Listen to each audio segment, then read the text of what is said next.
Καλημέρα, καλημέρα, καλημέρα. Έχουμε καιρό να τα πούμε και να κάνω ένα βιντεάκι. Θα ήθελα σήμερα να σας πω μερικά tips για την καθαρή ενέργεια μέσα στο χώρο μας και μέσα σε εμάς. Καταρχάς, βρισκόμαστε σε μία εποχή που αλλάζουν όλα. Αυτό το ξέρουμε και το βλέπουμε γύρω μας, γιατί οι ρυθμοί είναι πάρα πολύ γρήγοροι, πάρα πολύ δυνατοί. Υπάρχει πάρα πολύ ένταση, γιατί πάρα πολλοί δεν μπορούν να καταλάβουν τι συμβαίνει και να μπουν σε κάποιες διαδικασίες για να κάνουν αυτογνωσία, να γνωρίσουν τον εαυτό τους, να δούνε τα πράγματα από ένα άλλο πρίσμα από ό,τι είχαν μάθει μέχρι τώρα, να λένε ότι φταίνε κάποιοι άλλοι, τέλος πάντων, η μοίρα ή ο Θεός ή οτιδήποτε φταίει, εκτός από τον εαυτό τους. Αυτό λοιπόν θα πρέπει να αλλάξει ριζικά, γιατί δεν φέρνει καμία εξέλιξη, ένα αυτό. Άρα ο καθένας που μπαίνει να μετουσιώσει το εγώ του και αυτά που μέχρι τώρα πίστευε, ή αυτά που του είχαν πει, ή αυτά που έτσι τον συμφέραν να είναι, εννοείται ότι είτε το θέλει είτε δεν το θέλει, θα γίνονται αλλαγές απότομες, ειδικά τώρα που μπήκε και ο ουρανός στους διδύμους, οι ταχύτητες θα είναι τρελές, δηλαδή η ανατροπή του ουρανού θα ανταλλάζει όλα καταρρυπάς, μπαμ. Αν δεν καταλαβαίνεις, δηλαδή, θα σου έρχεται η κατραπακιά συμπαντικά για να πάρεις τα ίσια σου. Άρα καλείται ο καθένας να μπει σε αυτογνωσία, να σταματήσει να ασχολείται με τους άλλους, να σταματήσει να μπαίνει σε χιλιάδες συζητήσεις χωρίς αποτέλεσμα, με μία ρύπανση, να την πω καλύτερα, που δεν φέρνει καμία εξέλιξη. Όλοι ξέρουν και όλοι κάνουν τους ειδικούς και τελικά κανείς δεν κάνει τίποτα. Και κανείς δεν κοιτάει μέσα του. Άρα λοιπόν χρειάζεται να εφαρμοστούν διάφορα κομμάτια και τεχνικές για να αναδείξουμε τον εαυτό μας και να μας γνωρίσουμε, γιατί δεν γνωρίζει ο καθένας τον εαυτό του, από ό,τι φαίνεται, για να έχουμε κάνει ένα πλανήτη έτσι. Η κακότητα είναι σε μεγάλο βαθμό, η ζήλια σε πάρα πολύ μεγάλο βαθμό, οι προσβολές, η ατιμία γενικότερα παίζει πάρα πολύ, και όλο αυτό δεν μπορεί να φέρει μια καλή εξέλιξη, έτσι. Κάνει αντανάκλαση και φέρνει βρωμιές γύρω μας. Δεν είναι τίποτα τυχαίο πως συνέχεια καθημερινά όλοι είναι μέσα σε μια μυσαλλοδοξία, σε μια θλίψη. Έξω επίσης περνάνε κάτι φάτσες και κάτι άνθρωποι που δεν είναι καν, δηλαδή δεν θυμάμαι εγώ τέτοια όντα να κυκλοφορούσαν, και επειδή βλέπω πιο λεπτοφυείς ενέργειες λόγω της ιδιότητάς μου ως ενορατική, πραγματικά κυκλοφορούν αλόκοτα πράγματα από άλλες κουλτούρες, δηλαδή κάποια πράγματα τα οποία παράγουν ρήπους στην κοινωνία. Έχει χαθεί η ομορφιά, έχει χαθεί το πνεύμα, έχει χαθεί αυτή η ευημερία που χρειάζεται να υπάρχει. Έχει γίνει μια φτωχύλα παντού, ένα ξέπλυμα, ένα σύχαμα, το οποίο θα πρέπει να αλλάξει άρδιν, γιατί έτσι δεν προχωράμε μπροστά.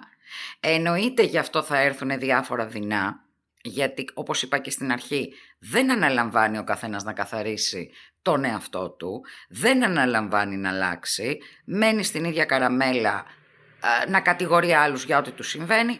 Άρα λοιπόν, όσο δεν κινητοποιείσαι να ξεφύγεις από καταστάσεις που δεν θες, να βρίσκεσαι μέσα σε αυτή τη βουρκάδα, τη μυψημερία και την κακομοιριά, εννοείται ότι θα βιώνεις ό,τι στέλνεις εκεί έξω, ό,τι νιώθεις, ό,τι είσαι και ό,τι αισθάνεσαι, θα γίνεται αντανάκλαση και θα σου γυρίζει καθρέφτης. Άρα ό,τι στέλνεις θα το λαμβάνεις. Σκουπίδια στέλνεις, σκουπίδια θα λάβεις. Χαρές στέλνεις, χαρές θα λάβεις. Μα θα μου πεις, Ρακελική, τι μαλακίες λες? Εγώ είμαι ένας χαρούμενος άνθρωπος και κάνω μόνο καλά. Άμα εδώ δεν τα ξέρεις καλά. Ναι, σε αυτή τη ζωή μπορεί να κάνεις όλο αυτό, αλλά τα χρέη που έχεις από παράλληλες ζωές δεν τα ξέρεις. Άρα λοιπόν η αυτογνωσία, η φιλοσοφία, το γνώθις αυτών, συν Αθηνά και Χειρακίνη, που είναι ελληνιστικές λύθοι, πυλώνες γνώσεων, εκεί πρέπει να ξαναγυρίσουμε, συν στις τελετουργίες και στα μυστήρια που πρέπει να ξαναανοίξουμε στο ελληνικό πνεύμα που άφησε πολιτισμό, όχι αυτά τα ρηπαρά παιδεία που είναι έξω. Αυτά τα ρυπαρά παιδεία έχουν γεμίσει γιατί έχουν ζευγαρώσει τα ρυπαρά που δεν καθαρίστηκαν επί Μεγάλου Αλεξάνδρου, ο οποίος σκότωνε τα όρκ και έπαιρνε τις γυναίκες και τα παιδιά, τις έβαζε σε βιβλιοθήκες και σε ειδικές στέγες πολιτισμού για να τους δώσει άνθηση ψυχής, πνεύματος, σώματος, για να τους μάθει να σέβονται τον εαυτό του, για να δημιουργηθούν καινούργιες κοινωνίες καθαρές. Αυτά λοιπόν τα όντα αναπτύχθηκαν, ζευγάρωσαν και σίγουρα οι περισσότεροι, λυπάμαι που θα το πω, αλλά ζουν ή έχουν δίπλα τους τέτοια όντα, τα οποία δεν έχουν όλα τους τα κέντρα, δεν έχουν όλα τους τα τσάκρα, δεν είναι μια οντότητα ολόκληρη. Και μην νομίζετε το ότι επειδή βλέπετε γύρω σας κάτι ανθρώπινο, ότι είναι και έτσι. Δεν είναι τίποτα έτσι.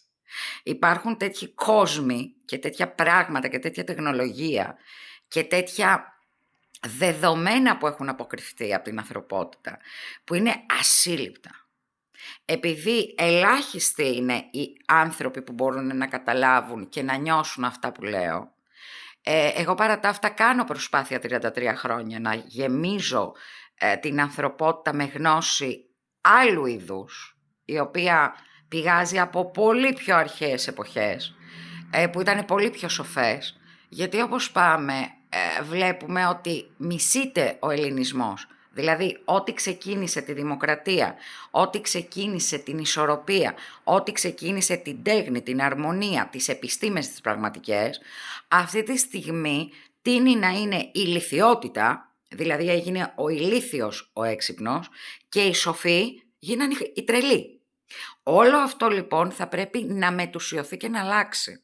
Τελετουργικά μέσα μας, τελετουργικά γύρω μας, θα πρέπει να καθαριστεί όλη η βρώμα από ό,τι παράλληλο κουβαλάει ο καθένας πάνω του, αυρικά, συνεισιδιακά, νευρονικά. Ένα δίκτυο, για παράδειγμα, ενός ανθρώπου που δουλεύει και πλάθεται από μικρό παιδί να είναι φοβισμένο δουλάκι ή να είναι ο καημένος ή να είναι ο φτωχός ή να είναι ο καλύτερος που πρέπει να τους έχει τους άλλους ό,τι να είναι και να τους βρίζει.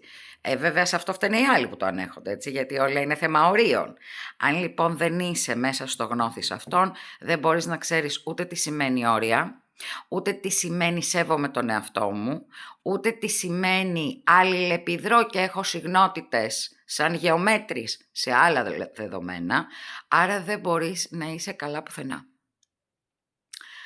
Όποιος λοιπόν δουλεύει με τον εαυτό του, εννοείται ότι ανοίγει νέους ορίζοντες. Επίσης συνεχίζω και είμαι πάρα πολύ ευτυχισμένη για όλα αυτά που δίνω στους ανθρώπους, γιατί βλέπω τεράστια αποτελέσματα μέσα από τις συνεδρίες που κάνουμε της ψυχοενεργειακής και πολλών άλλων μεταφυσικών κομματιών, τα οποία σαφέστατα δεν σπουδάζονται, χαρίζονται μέσα από άθλους. Μία ψυχή δεν μαθαίνει μία γνώση εάν δεν έχει θεραπεύσει όλα τα πεδία της από τα 12 κομμάτια που υπάρχει και περισσότερα. Γιατί δεν είμαστε μόνο μία γη και μία σταγόνα που υπάρχει μέσα στον απέραντο ωκεανό που λέγεται άμπελος, βάσει της ομηρικής γνώσης και της ελληνικής γραμματείας. Υπάρχουν εκεί έξω χιλιάδες κόσμοι και πολιτισμοί, οι οποίοι είναι ανώτεροι και ανώτερος ήταν και ο δικός μας που έχει έρθει από τα άστρα. Δεν είμαστε αυτής της γης όντα οι Έλληνες. Είμαστε των άστρων. Είμαστε θεοί. Έχουμε το DNA του Θεού. Χρειάζεται τελείως άλλη λειτουργία από κωδικοποίηση του DNA αυτού. Χρειάζονται άλλες γνώσεις, άλλοι ορίζοντες, άλλα πιστεύω και άλλα κομμάτια εντελώς που χρειάζεται να ταλαντωθούν. Αν λοιπόν θέλεις μια όμορφη ζωή, μπες να δράσεις για αυτή. Εχθές τελείωσα μια καταπληκτική συνεδρία μετά από ένα κύκλο μεγάλο με μια κοπέλα με κατάθλιψη, η οποία έγινε καλά, ενώ είχε χάσει όλη την αίσθηση για ζωή, θέλει να φύγει, με τις συνεδρίες αυτές. Μάθετε να λειτουργείτε με ασφαλές κομμάτια για σας και να σας γνωρίζετε. Σας αγαπώ.